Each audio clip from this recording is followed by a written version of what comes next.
Hello, I am Suchit Sharma and I welcome all of you to Exam Booty's YouTube platform. Friends, students, this is SSC CGL English special class in English. We are discussing some important points, some important concepts. We discussed word formation, and under word formation we discussed several methods, and in one of the method named conversion we discussed how a single word can function differently in different sentences, and with the change in parts of speech the meaning of the word also changes. Let us discuss some more words, and all these words are from the source we actually know, and I had mentioned in previous classes from Renan Martin, the best book ever written, and the best and the authentic book you will read, you will find in the market. So let's start today's session. We have some more word like but. Here there are 4 sentences in which you will see that the word but is functioning differently. In the first sentence you will see that the word but means only, and the but means only, and but is functioning as an adverb. In the second sentence, but is functioning as a preposition, and then the meaning is except. In the third sentence, the word but is functioning as a conjunction. Here, this is conjunction.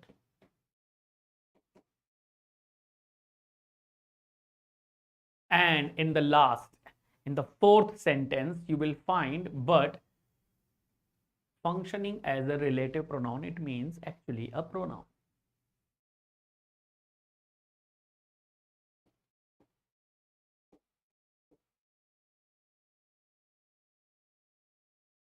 So what do you see? You see again the same nature of word. These words are very common. These words are so common that you read them most often than not. You will find them anywhere. You will find them in lower standard books. You will find them in story books. You will find them anywhere, everywhere. They are so usual.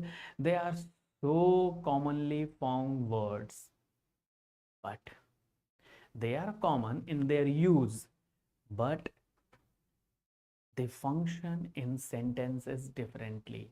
That's how the meaning of a particular word changes. Like in these 4 sentences, but is actually doing a different kinds of role. This is very important actually, because the role of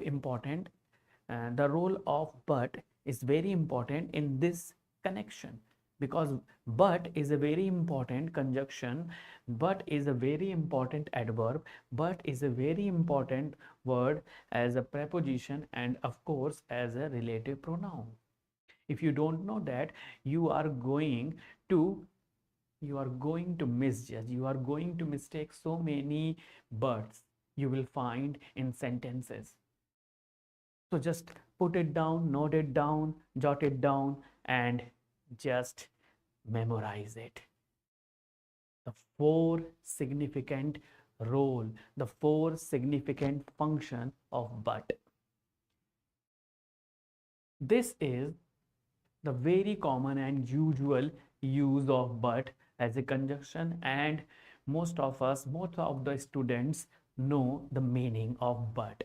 When you say but, they will understand. They will just in their mind they have just one meaning of but, and that meaning will be related to conjunction.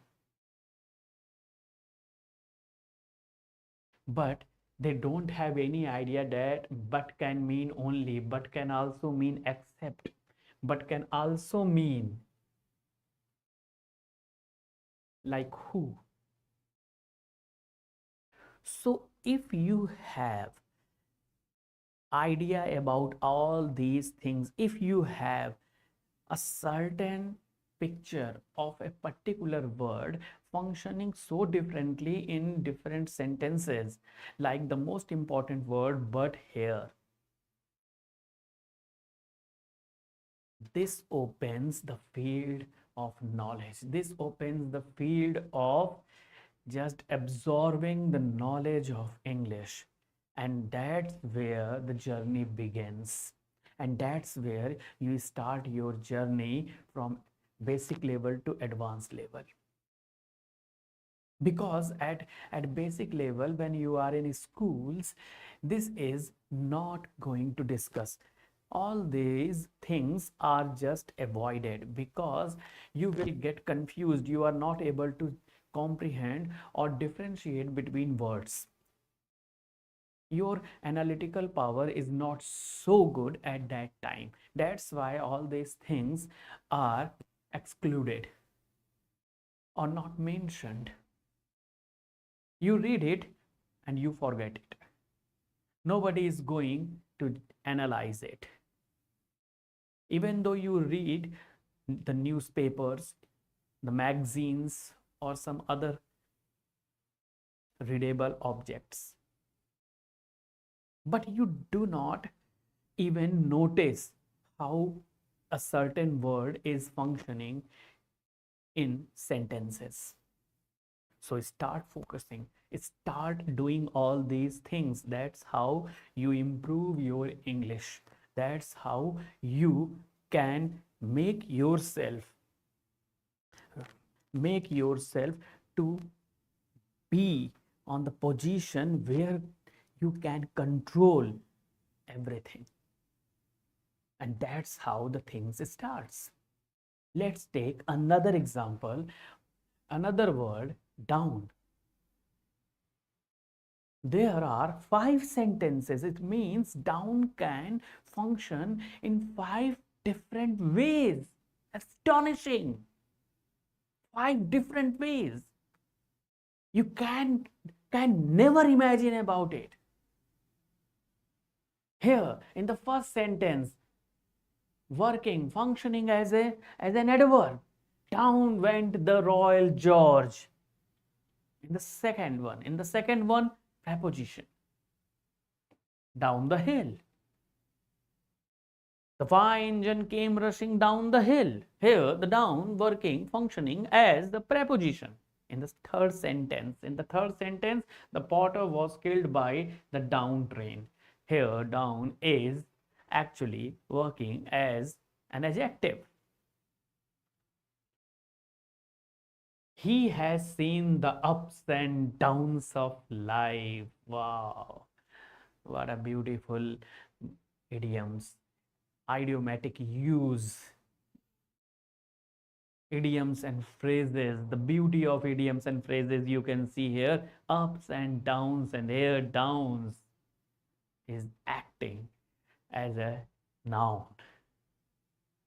And the word down with the tyrant, up with the king, down with the king, up with the king, down with the king, up with socialism, up with socialism, down with ... You shout slogans in this passion actually. Yes, this is the way slogans are shouted. You know slogan? Up with socialism, down with Marxism, down with capitalism, up with socialism, down with capitalism, up with the king, down with the king. Now you got it? Yes, you got it. Yes, you got it. You got it right. In Hindi, you know it. You know it very well. Zindabad and Murdabad. Zindabad and Zindabad. up with socialism, down with capitalism. Murdabad, Murdabad. Yes, that's right. So when you use these types of phrases, up with, down with, here, up and down functioning, here, down is functioning as a verb. That's the beauty. Yes. Now let's take some other example. The word either. There are two pronunciation of it, the British pronunciation and the American pronunciation. You may call it either or either. Both are correct, just depending on American or British pronunciation. In the first sentence, either is functioning as an adjective, obviously because it is before a noun.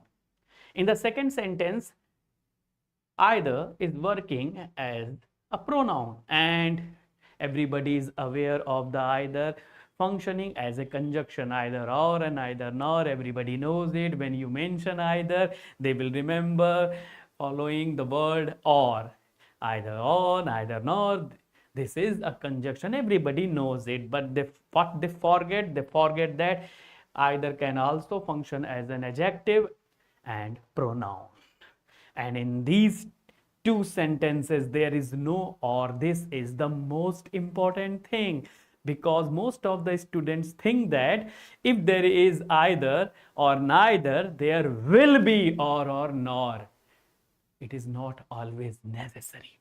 It is only necessary when either or neither is acting, functioning as a conjunction. If they are not functioning as a conjunction, there can be no or nor. Remember this. This is the most important thing. Let's take some more example. Else. Here, else functions in three different ways. Now we have three sentences, and in these three sentences, the function of the word else are exactly entirely different. I have something else for you. Yes, of course, you have something else for me, and here else is acting as an adjective.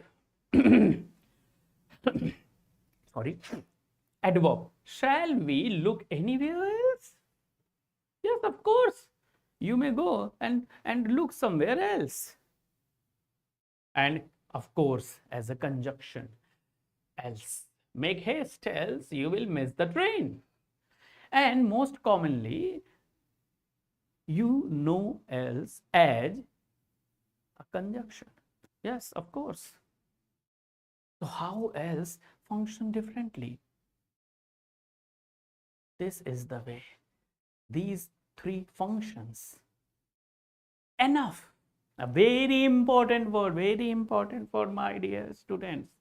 Enough. When enough. Functioning as an adjective. Yes, here, this is time enough and to spare. There is enough time to spare. Just correct it. There is enough time to spare. Here, enough is functioning as an adjective. You know well enough. Yes, you know well enough.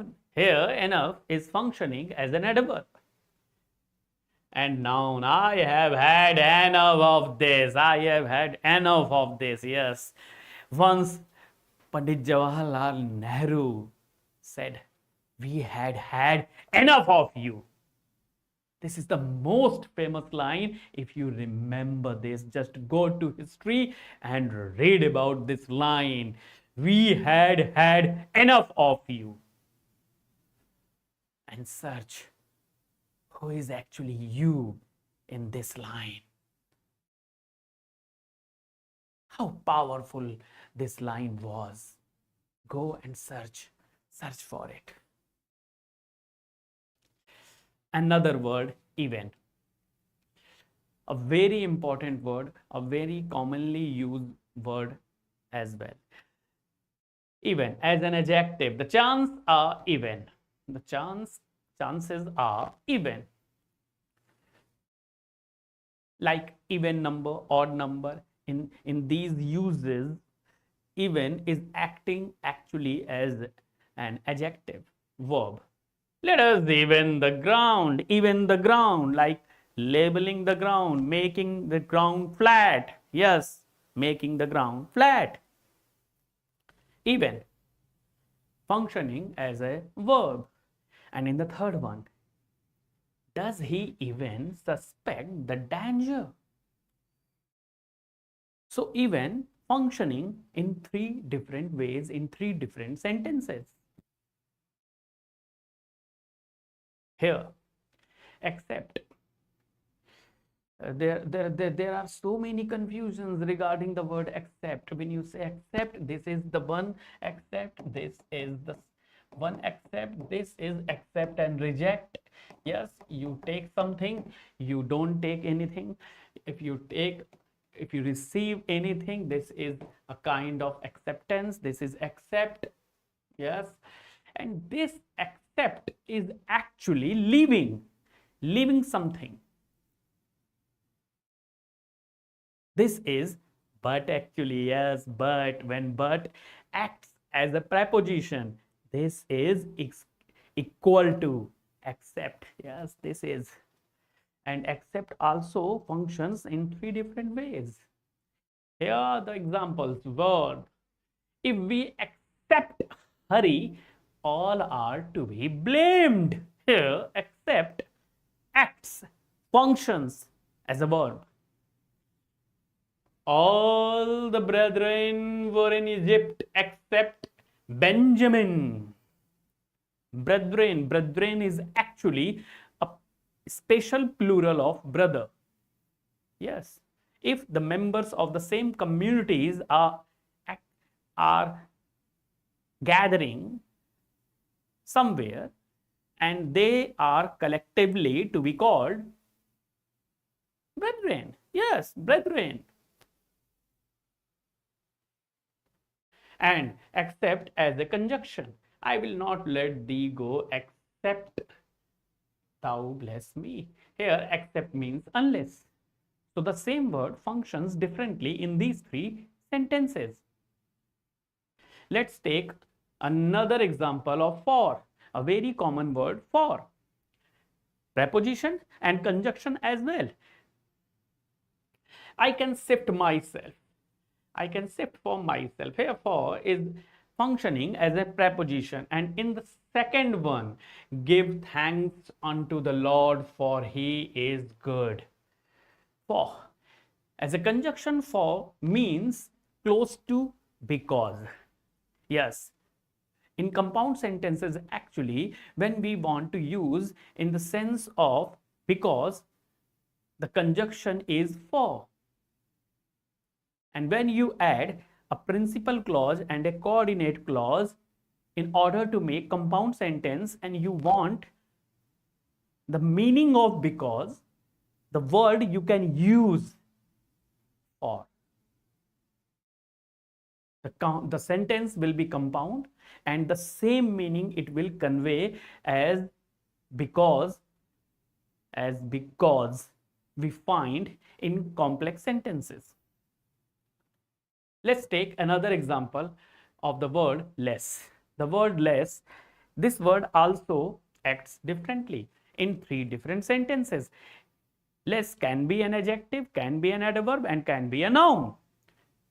You are paying less attention, and here in less attention, less is just before a noun. It means it is an adjective. There is no doubt about it. In the second one, the population of India is less than that of China. Here, the less is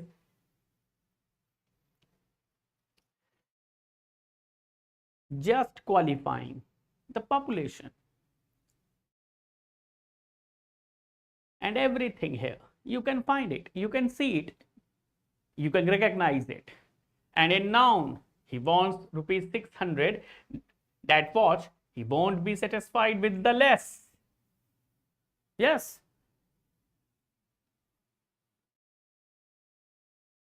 Hi. Let's move to another example, like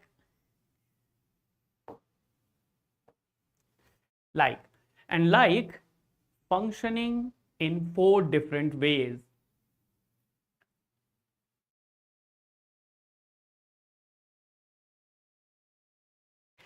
The first word, in the first sentence, we see that like is working as an adjective. They are men of like build and stature. Preposition, do not talk like that. Like as a father pitied his own children. Adverb. Noun, we shall not see his like again. And verb, children like sweets. Most of the time, when there is a like, you see that we know like as a verb, we know like as a preposition. Good afternoon. Good afternoon. Good afternoon, Ayushpal. So, we discussed at least 10 words today, and all these 10 words function in a different way in different sentences. They have more than one role in different sentences.